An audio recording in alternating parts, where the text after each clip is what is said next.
Oscar awards 2023 का ऐलान। मलाला यूसुफजई की फिल्म के साथ क्या सलूक हुआ। दुनिया के सबसे महत्वपूर्ण अवार्ड्स ऑस्कर की तकरीब अमेरिकी शहर लॉस एंजलिस में सजाई गई, जिसमें दुनिया भर के नामवर फिल्मी सितारों ने शिरकत की। कई घंटे जारी रहने वाले एकेडमी अवार्ड्स की तकरीब में जीतने वालों का ऐलान कर दिया गया है। तकरीब की मेजबानी मज़ाही अदाकार जिमी कोमेल ने की, जबकि इनके साथ बॉलीवुड अदाकारा दीपिका पादुकोण और पाकिस्तानी नयाद बरतानवी अदाकार रेज़ अहमद ने भी ऑस्कर की मेजबानी के फराइज अंजाम दिए। Academy of motion picture arts and science के जेर तहत इस साल कई बड़े फिल्मी सितारों और फिल्मों को ऑस्कर अवार्ड से नवाजा गया।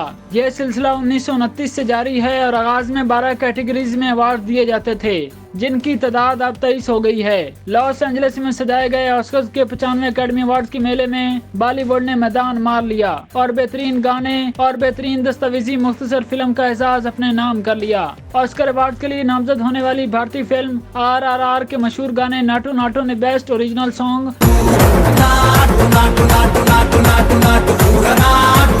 और कार्तिकी गोंसल्वेस की दस्तावेजी फिल्म द एलिफेंट विस्पर्स ने बेस्ट डॉक्यूमेंट्री शॉर्ट सब्जेक्ट का एजाज जीतकर तारीख रकम कर दी। ताहम भारत की जानिब से बेहतरीन दस्तावेजी फीचर फिल्म की कैटेगरी में तीसरी नामजद ऑल दैट ब्रेथ अपना जादू चलाने में नाकाम रही। इसके अलावा 95 ऑस्कर की तकरीब में मलाला यूसुफजई भी शरीक हुई। ताहम इनकी मुख्तसर दुराने की दस्तावेजी film Stranger at the Gate Oscars ना जीत सकी। बेहतरीन बैनुल-अक़वामी फीचर फिल्म का award German director Edward Berger की film All Quiet on the Western Front को दिया गया।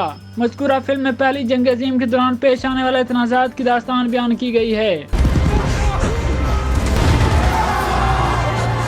इस फिल्म ने 4 अवार्ड्स अपने नाम किए, जिनमें बेहतरीन अक्सबंदी, बेहतरीन बैनुल-अक़वामी फिल्म और बेहतरीन ओरिजिनल स्कोर जैसे अवार्ड शामिल हैं। बेहतरीन दस्तावेजी फिल्म का अवार्ड अमेरिकी डायरेक्टर डैनियल रोहर की फिल्म नवेलनी को दिया गया। बेहतरीन अदाकार का अवार्ड फिल्म द व्हील के अदाकार ब्रेंडन फ्रीजर को दिया गया। द व्हील एक अमेरिकी नफसियाती ड्रामा फिल्म है, जिसकी डायरेक्शन डैरेन अरोनोफ्स्की ने की है। Think about that. Think about that. One thing right was my life. Science fiction film Everything Everywhere All at Once ने बेहतरीन तस्वीर का अवार्ड अपने नाम किया। ये फिल्म 21 नामजदगियों के साथ सर-ए-फहरिस्त थी। मलेशिया की अदाकारा मशील यू एवरीथिंग को भी इस फिल्म में अपनी बेहतरीन कारकर्दगी के लिए बेहतरीन अदाकारा का अवार्ड दिया गया। इस फिल्म के डायरेक्टर डैनियल केवॉन और डैनियल शेनरेट को बेहतरीन हदायतकारों का अवार्ड भी दिया गया। इसके अलावा बेहतरीन मोमन अदाकार और बेहतरीन अदाकारा का अवार्ड भी इसी फिल्म के अदाकारों को मिला।